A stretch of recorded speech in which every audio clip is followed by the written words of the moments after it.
Well, welcome everyone to Tech Canada's Deeper Insights webinar series. I'm Mark Johnson, the Director of Sales and Marketing here for Tech Canada, and I'm very happy to host this latest installment of our series.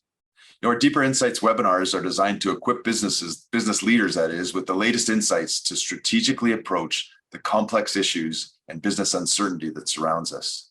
And today we're addressing one of those uncertainties, a challenge that has been developing in the last several quarters and is impacting not only consumers, but the businesses that drive our economy, of course. Inflation has been at historical highs, and despite some signs potentially of slowing and the recent measures taken by the Bank of Canada, relief still seems quite distant. To dig more into this challenging topic, we're joined today by Mr. Mark Zelmer. Now, Mark's work with the Bank of Canada, the OSFI, and the IMF over the last 35 years have given him a wide range of policy experience and deep insights into the various tools central banks use to control inflation. Mark was also an active contributor to the global regulatory reform agenda in the wake of the financial crisis as a member of the Basel Committee on Banking Supervision. Since retiring from the OSFI, Mark sits on the boards of directors of the Canadian Life and Health Insurance Compensation Corporation and State Street Trust Company of Canada. He's also a senior fellow of the C.D. Howe Institute, where he's written papers on central banking and prudential issues. Mark holds a Master of Science in Business Administration from the University of British Columbia and a Bachelor of Commerce honors degree from Queen's University. Clearly an expert in the field, Mark will help us examine the current Canadian economic climate and discuss the measures being taken to bring inflation back down to 2%. Today, Mark will leave you with a really good understanding of why Canada could be headed to a recession more severe than many observers expect, why Canadian businesses need to reduce debt levels and build their liquidity, and why Canadian businesses should plan to automate and digitize their processes as much as practicable in the years to come. Now, a reminder to our viewers, please submit any questions you may have in the chat, and we will be sure to address them along the way. With that, Mark, it's my sincere pleasure to welcome you to our Deeper Insights webinar series. Thank you very much, Mark. That was a very kind introduction. Pleasure. And I would like to begin by thanking the folks at Tech Canada for giving me the opportunity to speak with you today. I'm located in Ottawa, which is built on unceded Anishinaabe Algonquin territory, land that has been occupied by the peoples of the Anishinaabe Algonquin Nation for thousands of years. So good morning to everybody, I guess, west of Thunder Bay, and good afternoon to everybody to the east, like myself. I need to say up front that I'm retired these days, or partly retired, depending on whether you ask my wife or not. But nonetheless, these are my personal views. They are not, should not be attributed to the organizations that Mark mentioned that I'm currently or previously been associated with. Now, the last time I spoke with you folks was back in March 2022 at the onset of the pandemic. Back then, I shared with you the measures that governments were taking to help Canadians and Canadian businesses cope with the economic consequences of the COVID-19 pandemic. Now, as you all know, we still continue to live with the fallout from that pandemic. We still suffer from shortages of some goods and services. Finding enough workers remains a challenge for many of you. And now, of course, inflation has returned to levels that people have not seen since the early 1980s, which is, when you think about it, quite a while ago. So I have three objectives for today. I would like to start by explaining the factors that have led to the return of inflation and how the Bank of Canada plans to bring inflation back down to 2%, to the 2% target. Second, I'll offer you some thoughts on the economic consequences of those actions and what you should look for in coming months. And then I'll conclude with some suggestions for what all this might mean for you as business leaders and for your business planning in the future. Now, I hope this will be a two-way dialogue, so please feel free to pose questions along the way. Chatting back and forth is far more interesting than just listening to me drone on. So let's start with where this inflation has come from. Until this year, Canadians have been able to conduct their economic and financial affairs without much thought towards inflation for more than 30 years. This first chart shows you the behavior of the consumer price index since the beginning of the inflation targets in the early 1990s. The panel on the left shows you the total consumer price index, and the panel on the right shows you various statistical measures of inflation that are favored by the Bank of Canada. And the shaded part is the inflation target framework that was introduced back in 1991. And as you can see, inflation pretty much through most of that period until the most recent year was pretty much well within that band all the time, and any deviations were pretty short-lived.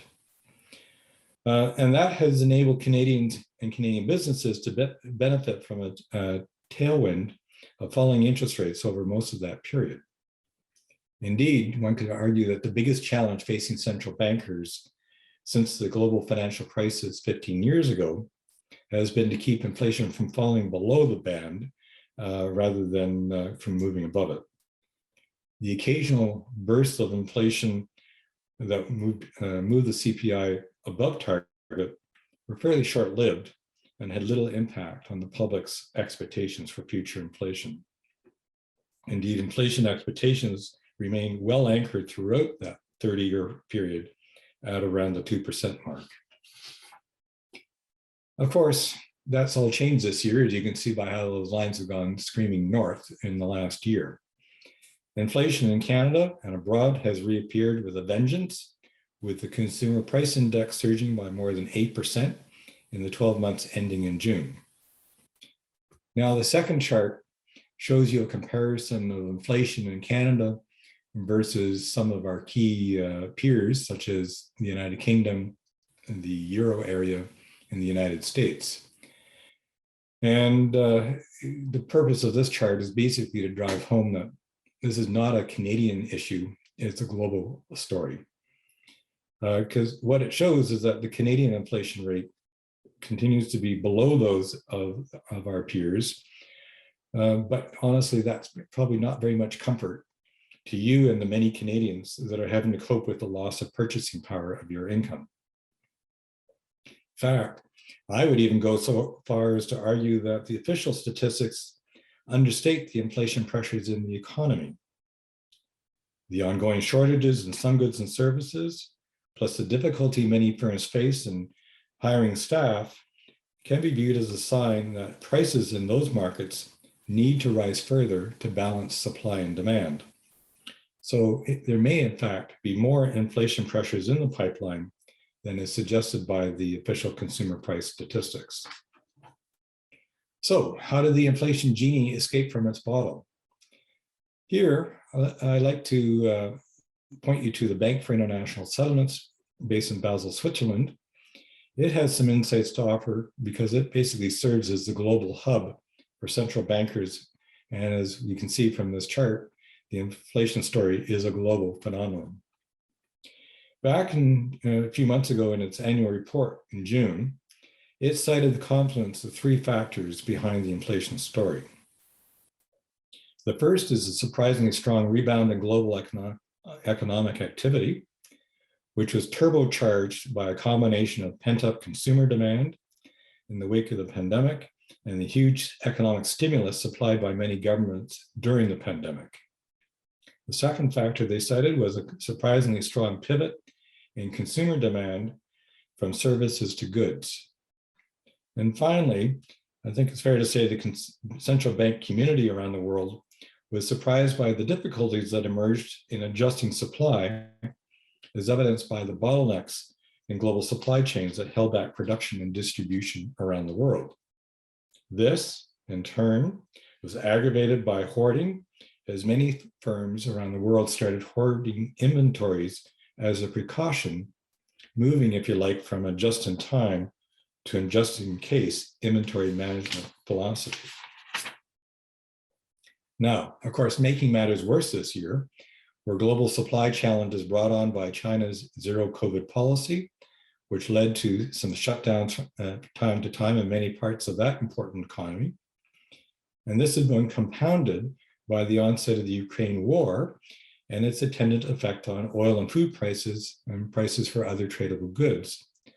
Those economic measures were deployed for geopolitical purposes by both sides.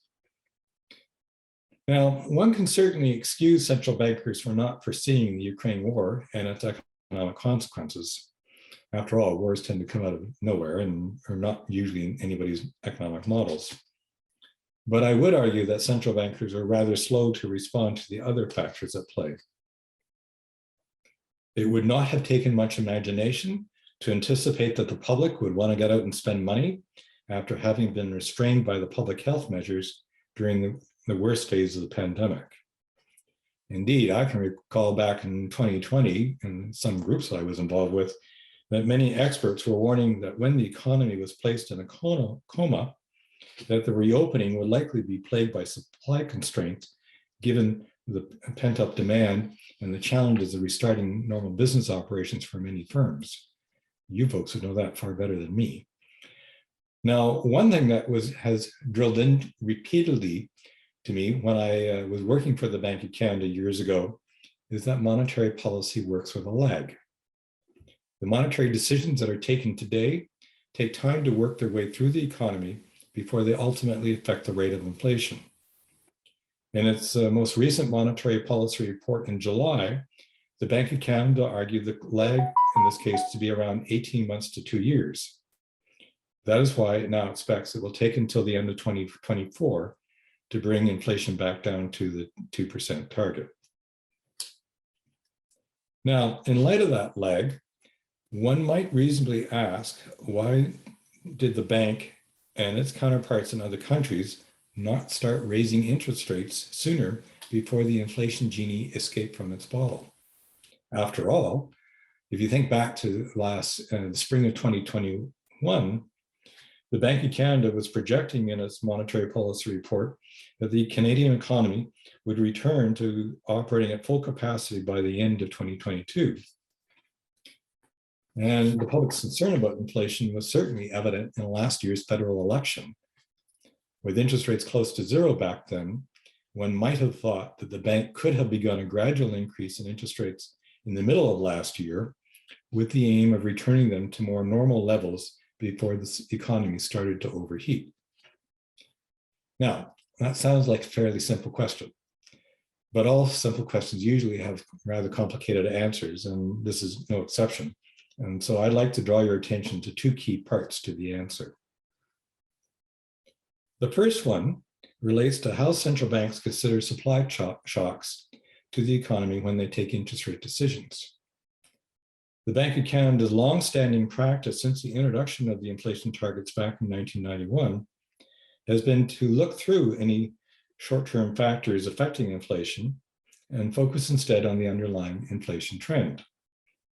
That way, Canadians and the economy more generally are spared from having interest rate settings jumping all over the place in response to events that are short-lived in nature. Now, that worked pretty well for the first 30 years of the inflation targeting framework, because of course, most of the gyrations in the consumer price index were indeed transitory in nature and fairly easy to identify and explain. So as a result, as I said before, those gyrations did not undermine public confidence that inflation could be counted on to remain around 2%. So I think a little bit of complacency may have settled in. And I think that experience might have led central bankers to believe they could look through the supply shocks that have arisen as the economy here in Canada and abroad returned to life after the pandemic, and wait and see if the pandemic was truly over before starting the march up in interest rates. Indeed, central bankers have publicly conceded that they did not anticipate and were not prepared for the wave after wave of supply disruptions that emerged over the last couple of years.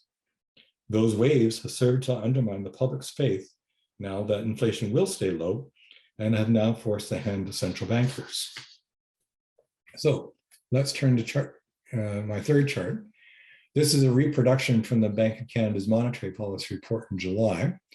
And it basically shows you what proportion of the consumer price index is running above 3, 5, and 7%. the blue line being 3, which is the upper end of the inflation band. And basically what it shows is that inflation is pretty widespread because more than 3/4 of the components of the CPI, if you like, are running hotter than 3%. Which, meanwhile, chart 4 shows you another 2 panels of charts from the same monetary policy report. The first one is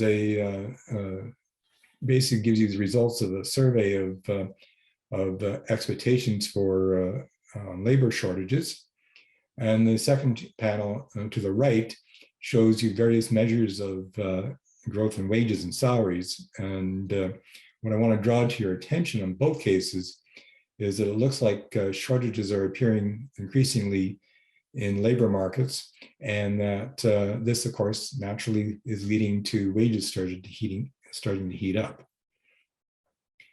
On both the previous chart and then these 2 panels together are evidence that inflation is broadening out and is affecting price behavior and wages generally through the economy.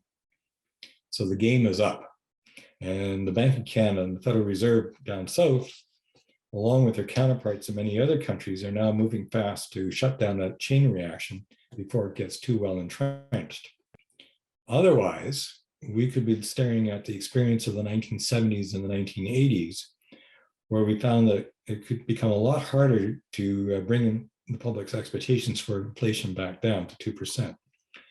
Now, I'm old enough to remember, which is horrible to say, what it was like to go through that period in the 1970s and 1980s, because back then we needed 20% interest rates and a severe recession to break the inflation psychology that had basically emerged from the late 60s up until the end of the 1970s.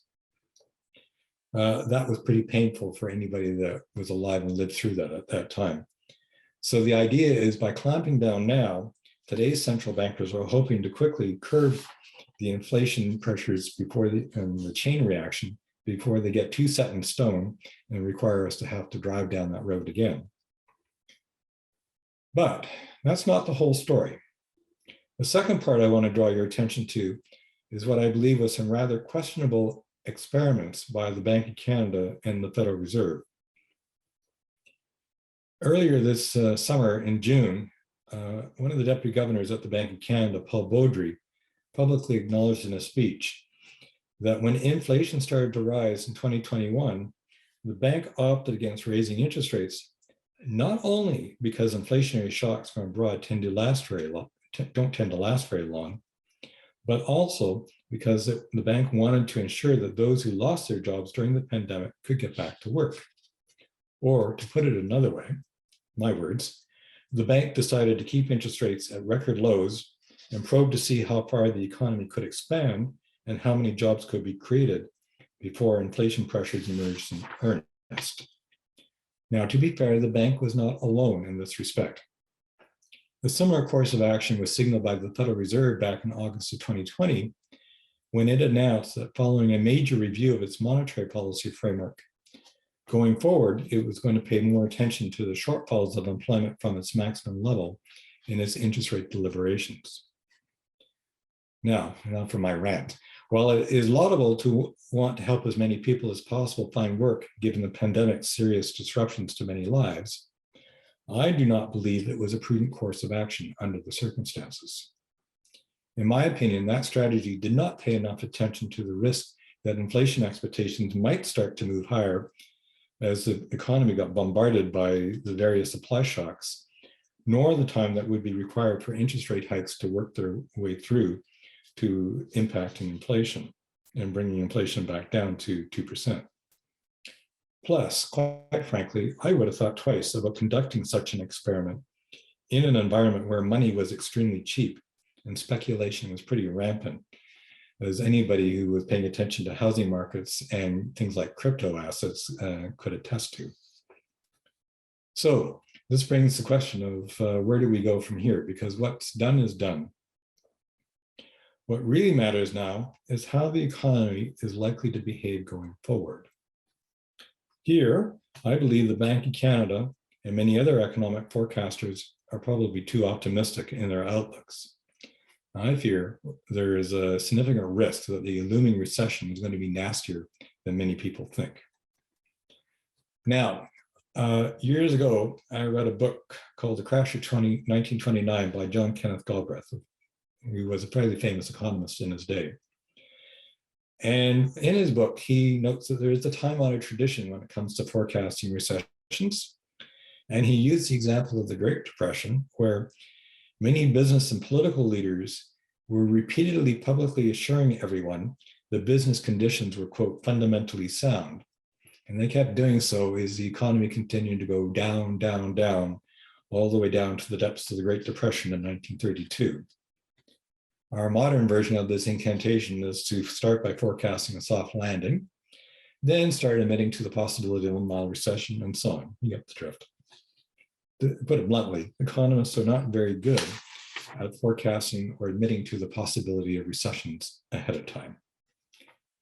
The argument in favor of soft landing has been based on the assumption that a moderation of economic growth will reduce job vacancies in a tight labor market without having a big impact on overall employment. Now that, of course, assumes that the vacancies are primarily, of course, located in the industries that would be most affected by rising interest rates, and that the firms in question would curtail vacancies rather than cut costs by limiting actual wage-paying jobs. So I kind of find the cutting vacancy argument rather sketchy. And I'm not the only one, quite honestly. Former US Treasury Secretary Larry Summers and two of his colleagues at the Peterson Institute for International Economics in the United States, Olivier Blanchard and Alex Domash, gave a weathering critique of that argument in a paper published by the Peterson Institute in July. Now, the Bank of Canada does make the fair point that prices for many commodities we export are elevated, given the current geopolitical situation, so Canada is less likely to be affected by the global slowing than many other countries. Indeed, as you can see in chart 5, the bank's own commodity price index suggests that prices for many commodity prices are indeed elevated, but they are clearly beginning to ease as global economic growth slows down. Now, I want to show you two other charts. This is one from the OECD out of Paris, and it basically shows you a comparison of household debt levels relative to personal disposable income. Think of it as a debt to income ratio for the general public. The red bar is Canada, and the gray bars are all the other industrial countries around the world. And you can see the Canadian number at 186% of disposable income is on the high side relative to most of our peers. The ones that are above us are basically countries like Australia and some Nordic countries and Korea, countries that basically are notorious for having very high housing prices, which is fed into household debt. So I think if you did a similar chart for housing prices, you'd probably find something that looks pretty similar. So clearly, households are running fairly high levels of debt, as has been repeatedly been told to people for many years since over the last 15 years, really. But I also want to show you this chart. This is a similar kind of chart for the business community, if you like, for firms, business firms across the same industrial countries. Again, the red one is Canada, and this is showing basically debt to equity ratios, if you like, across countries. And again, Canada is pretty high. In fact, we're number 4 after Luxembourg, which is kind of a special case, the United States and France. So basically, our private sector as a whole is pretty heavily indebted. So interest rate increases may have a bigger impact on Canadians than they would on folks in other countries. Now, the other thing to bear in mind is that while oil prices are still high, I would question whether we will receive as much benefit from high oil prices as we have seen in the past, because normally when we have high oil prices, we get a lot of private sector investment. But that's not happening this time around because the environmental and social constraints that we have today were not present in past cycles. So the kind of kick that we've seen in the past to our economy from high oil prices, I wouldn't expect that to repeat itself this time around. Now, something else to think about. When the Bank of Canada had to rein in inflation in the 1980s and early 1990s, the Canadian dollar appreciated. I remember that because I started my career as a foreign exchange trader for the bank. And that helped to moderate domestic economic activity so that in effect, the exchange rate did some of the heavy lifting. And that helped to basically limit how much we needed to raise interest rates back in those days. Now, we don't have that in our favor this time around because the US dollar is very strong relative to other currencies, including the Canadian dollar. Our exchange rate has been pretty stable over the past year or so, despite the rising interest rates. And that's, in that sense, our dollar has performed better than other currencies, but nonetheless, we're not getting much of a slowdown because of the exchange rate, because the exchange rate's been pretty flat. So that pretty much means that as the Bank of Canada is putting the brakes on the economy, interest rates are going to need to do most of the job on their own. We won't get the exchange rate break to take some of the pressure. So ultimately, I think this means higher interest rates will be required in Canada to bring inflation under control. And all in all, I fear that we're going to be in for a nasty recession before the inflation genie is returned to its bottle. And indeed, it may look like what economists call stagflation for a while, because the economy is going to need to contract before we see inflation back down to 2%. So this begs the, I'm probably sounding a lot like Dr. Doom to you, or Dr. Gloom, and you're probably wondering at this point, how high will interest rates need to go and how severe a recession are we in for? And I would be lying to you if I said I know. I don't. And I would also suggest to you that nobody else does either. But I will point you to a couple of things to pay attention to. On the interest rate front, fixed income markets are currently pricing in further interest rate hikes, which are then expected to unwind later in 2023 as the recession takes hold and inflationary pressures abate. Most numbers I hear being quoted tend to range between 3 and 4%. But I would not rule out short-term rates having to cross 5% before this cycle is over, if central bankers are truly prepared to do as they say and bring inflation back down to 2%, even if it means triggering a recession. To me, there's just too much inflation in the pipeline to get it under control with interest rates that are just above the quote-unquote 2 to 3% neutral range calculated by the Bank of Canada and the Federal Reserve. And that is especially true here in Canada, given the tepid response of the exchange rate to the interest rate hikes that have already been announced. Now, I can imagine if you're doing the mental arithmetic in your head, you probably are thinking, my God, 5% is high given how much interest rates have already risen this year. But quite honestly, that would still leave interest rates below the current rate of core inflation, which is running between 5 and 6%. But having said that, I also have to concede that Bob Prince of Bridgewater Associates out of the United States makes a good point that there's also the risk that central banks may ease up on the brakes too soon as the economy weakens. If that were to happen, we could be in for a 1970s style stop and go economy, which unfortunately brings back fond memories to me of how my car tried to behave and give me whiplash when I was learning how to drive a standard transmission back in those days. But fortunately, recent Bank of Canada statements, plus the speech Chairman Powell gave last month at the Federal Reserve's Jackson Hole Economic Symposium, suggests that today's central bankers are well attuned to the risk of stop-and-go economies. And as I suspect, they're going to err on the side of keeping interest rates higher for longer to be sure that the inflation genie has been well and truly corked in its bottle before they take their feet off the monetary brakes, even if it means a recession. So, bottom line, from my perspective, don't be surprised if short-term interest rates need to go higher than many people in the markets are currently suggesting these days. Now, the second factor I'd like you to pay attention to will be the severity of the recession, which will likely be determined by a confluence of several factors. First, how many jobs, not vacancies, are lost as the economy contracts. Secondly, how damaging are higher interest rates to the financial condition of many households and businesses, and how will they adjust spending in response? And third, how well does the financial system cope with the contraction in economic activity? Past experience suggests that most recessions that emerge in response to monetary tightening, like the one in the early 1990s, tend to be fairly short-lived, so long as the weakness that emerges does not undermine the stability of the financial system. If the financial system starts to get wobbly, then all bets are off.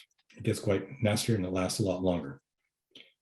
But we also need to look beyond the recession. And here I share the views of the Bank for International Settlements General Manager, Augustus Carstens, who argued at the same Jackson Hole Symposium last month that inflation pressures are likely going to be more prominent in the future than has been the case over the past 30 years. Quite frankly, the best days of the expansion of global trade that came with the opening up of China and many other emerging market economies are likely behind us. Going forward, I believe that greater attention to security and resiliency of supply lines and more emphasis on what has been called quote unquote friend shoring will likely mean that the disinflationary pressures of the past 30 years will not be as prevalent in the future. Plus, now that interest rates have found bottom and are returning to more normal levels, households and firms will no longer benefit from the tailwind of declining interest rates that was present over the past 40 years. Just think about it. If you've owned houses for part of that period, as your mortgages came up for renewal, you got to usually renew at lower interest rates, and that gave you a little bit of a kicker. Those days are probably behind us. So let me conclude with what all this means for you as you try to navigate the future. If I'm correct that we could be in for a potentially nasty recession, then planning for survival is the first order of the day. Those of you working with small tech companies know what I'm talking about, as you have already witnessed a big swing from a world of abundant capital to one that is more akin to a parched desert. Unfortunately, there are also no easy answers. It means you need to get your finances in order and look for ways to get cash positive. Don't count on investors in the markets to fund your future cash burn rate. Or to put it simply, it's time to get your debt loads down, reduce your leverage, and start building some liquidity in your firms. If that means getting new capital, I recommend do that now. Don't assume your friendly bankers will be as nice to you in tougher times as they were when times are sunny. Anybody that lived through past recessions will know that bankers tend to have two personalities, look like a little bit like the god Janus. In good times are lovely, in bad times they tend to be quite miserly. They really do tend to become much more severe and focus on debt collections when times are tough rather than extending credit. A stronger financial position will make it easier for you to cope with the stresses that emerge with the recession and survive to profit from an eventual economic recovery. A stronger financial position will also put you in a much better position to snap up any opportunities that may emerge in the interim. Now, looking beyond the next couple of years, I encourage you to look for ways to further automate and digitize your business processes. Attracting and retaining staff is likely going to be an ongoing challenge in the years to come as the population ages and older people like me leave the workforce. This challenge is compounded by changing work attitudes post-pandemic, as evidenced by those promoting quote-unquote quiet quitting, which to an old-timer like me kind of sounds like work to rule. But as you do so, I would argue that it is not simply a question of how best to automate and digitize at the lowest cost. Cyber risks are on the rise, and growing geopolitical tensions are likely to trigger more state-sponsored cyber incidents as economic warfare intensifies. So this is going to increase the benefit of having automated and digital systems that are robust and resilient, not just cost-effective. The economic environment which we have lived for the past 30 years is changing. Central banks in Canada and the United States, among others, are now working very hard to put the inflation genie back in its bottle, even if it means putting us all through a recession to do so. And there's an old adage, you don't fight the Fed. And if they want to make this happen, they will succeed. So But even if they do succeed, we cannot count on as favorable an inflation and interest rate environment in the future as we have enjoyed in the past 30 to 40 years. Firms that recognize that fact and adapt are more likely to survive and prosper than those that pine for the past. So thank you for listening to me this morning, afternoon, and taking time out of your busy schedules. And I would be delighted to take any questions. Thank you. Mark, I was sitting back just kind of in awe of everything that you were saying. I had a bunch of questions as I was thinking of them, and then continually you were answering them, and it like you said, it does seem like a rather gloomy future. Is there any bright spots that you see coming at us, as opposed to the recession and all the implications that a recession holds for both business and consumers? The bright spots are the fact that if we get inflation back down to 2%, it'll be a much more stable economic environment in a macro sense, if you like, and that'll make it a lot easier for businesses to cope and not have to figure out whether, when they see rising prices, is that inflation or is that a change in their relative prices? Right. So we'll get back to a more efficient economic environment like the one that we had pre-pandemic. And no way really, though, to predict how long that will take, other than that as the recession starts to recede or decline, then that's when the more macroeconomic implications will be more stable. It really comes down to how quickly do people start to adjust spending, whether it's the population or whether it's the business community writ large. The only way you get inflation down is you have to slow the economy and bring it back in line to its potential. Right. And if people respond quickly, then the recession could be fairly short-lived and life moves on. But I am quite nervous about the pressures that we're seeing in terms of the broad breadth of prices and the natural tendency of people wanting to protect their purchasing power by taking advantage of the tight labor market to demand higher wages. So right. Totally understandable behavior, but we have to break that chain reaction, and that will take, it's got a head of steam under it, unfortunately, in the past year. And so I think the 2023 is going to be the year where we have to break that psychology.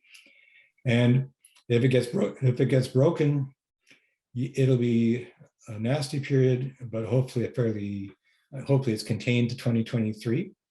To my mind, it shouldn't persist much longer than that unless everybody really resists. And if we start to see signs of it affecting the financial system. But I'm more, maybe reflecting my own biases from the jobs I've had, I'm more comfortable that the financial system can cope this time around than it might have in the past. Right. But that's all predicated on it being that people realize that resistance is futile and it's time to get in line with the program. Yeah, sure. You mentioned, and then there's a few questions coming in that I want to get to as well, but I wanted to touch on something you mentioned about the pressure, I guess, employers and businesses are seeing on labor rates. And you're absolutely right. As inflation continues to skyrocket or it continues to rise, many people are looking for higher wages, and a lot of businesses in face of the tight labor market that we seem to be facing right now are maybe acquiescing to some of those increases or requests for increase. How do you break that chain? Because of course business owners are worried about losing good people due to salaries. So how do you stop and break that chain without having a direct impact on your business in doing so? Unfortunately, I think what is going to happen is people will naturally try to pass on the cost of higher wages and salaries. Right. That's totally logical from the standpoint of any individual business. Yeah. But what will start to happen is the higher interest rates are going to start to bite in terms of the general public is going to have to start paring back their spending. Right. And that's going to lead to weaker demand for goods and services. And that weaker demand is going to start to curtail the scope for being able to pass through higher costs. And as that happens, the weaker members of the business community will start to fall by the wayside. Right. Before you get some air, and that in turn will start to alleviate pressures in the labor market. It's unfortunate, but it is unfortunate the way the world will work, and the weaker will be culled from the herd. Right. Okay. Fair enough. Thanks, Mark. I've got a few more questions, but I want to get to some that are coming in through our chat line here. This one comes out. When do you predict it will feel more like a recession, or that we'll technically hit a recession, or is that even something you can predict right now? Well, if you believe the traditional lags, I would think we should start to see a recession. It will feel like a recession next year for sure. I don't think it will feel like it this quarter or the rest of this year, but I think you'll feel it in earnest as we start to go through 2023. And a joker in the pack there is, of course, going to be the situation in Europe, because they're about to go through a repeat of the oil embargo of the 1970s, Right. In terms of economic impact from the curtailment of natural gas exports from Russia. So they're going to be suffering, and that in its own right is going to reduce demand for goods and services in a global sphere, and that will feed its way back through the global economy. Yeah, the geopolitical impacts on the global economy coming up could be a whole other webinar that I think we're going to try to engage in the near future, because it's astonishing what's happening from a global economy standpoint, I think, with everything that's happening. A couple more questions that came in is, how deeply will the energy markets be impacted by the recession, or will they be less impacted, more impacted, or equally? Well, here I think we have to abstract away from looking at past economic trends, because the joker in the pack this time around, of course, is the Ukraine war. Right. And oil markets are global markets, as you folks know far better than me. And so a lot will depend on the actions taken by the Russians, and to what extent they're compensated for or not by other oil producing regions around the world. Right. So in that sense, oil prices, at least in next year, may not necessarily follow what one might expect in a recessionary environment. A lot will depend on how supply shocks play out. Fair. Another question here is from a federal government perspective, and this could be difficult to predict, but do you see them, the question, I'll read it verbatim, is, will the Canadian federal government change direction and stop printing money? Right. Well, to be fair to the Bank of Canada, it has been reducing the size of its balance sheet now for quite a few months. Right. And same thing is happening in the US and other parts of the world as well. So,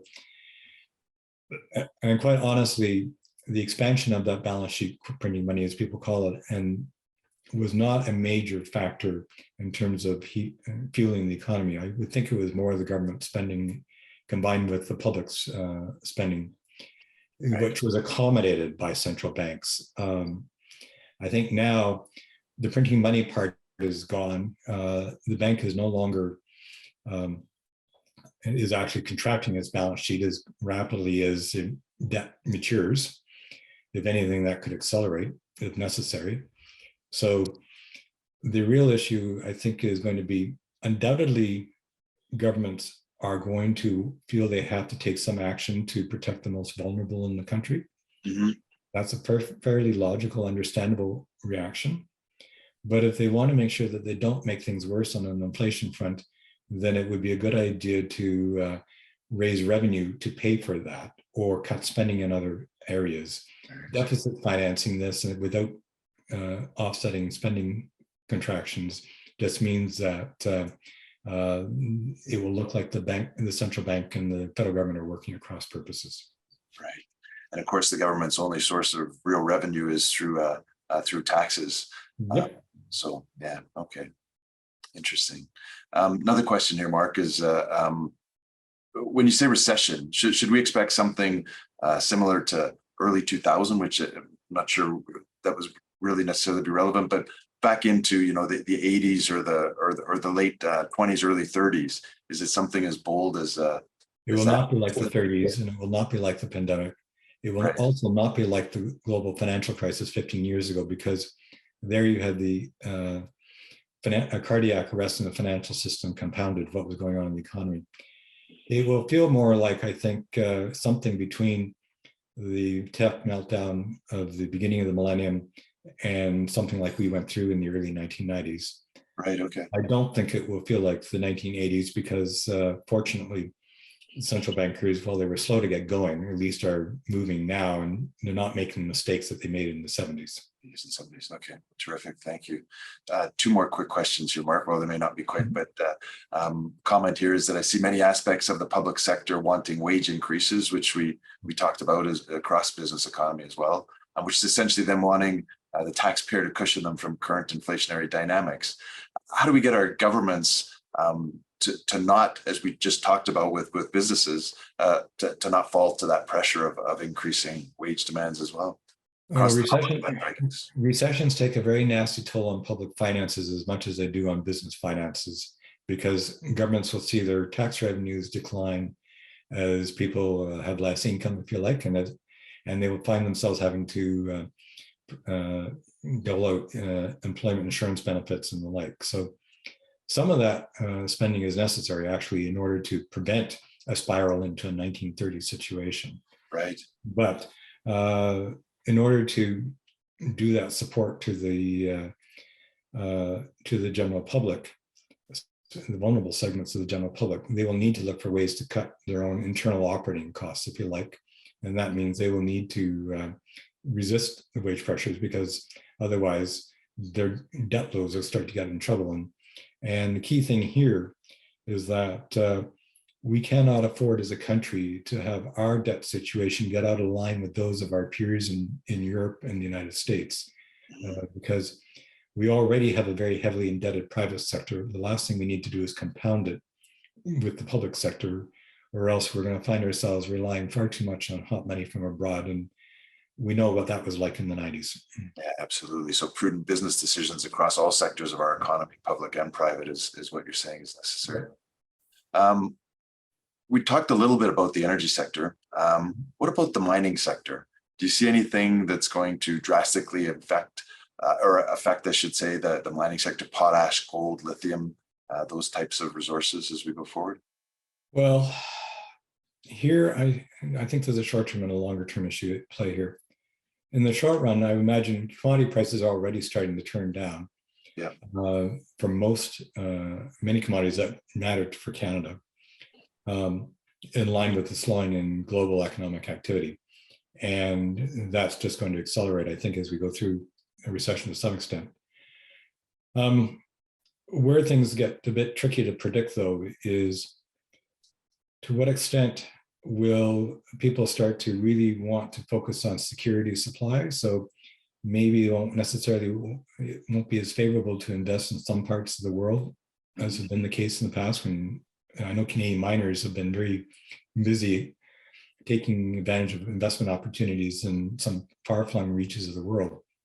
Well, as the geopolitical situation changes, the risk-reward of investing in mining opportunities in the Western world versus the emerging world could start to change. And they would know better how the economics of that plays out than I do, but I think that how prices may respond and how the calculus for which parts of the world to invest in, I think, are going to change for a number of factors. Right. Yeah. Yeah. So it's difficult to predict is really the gist of that, I think, is that it really kind of depends on where the demands fall and where the decreases in demand lie, I guess, too, right? Yeah. So Mark, so many good things that you've talked about today. I really appreciate it. And I wanted to just maybe give a little bit of a summary from your plan for survival, is what you said, that I think should stick with our audience. And that's really from a business standpoint and even from a consumer standpoint, I think you could lean this over to, is get your finances in order, get cash positive.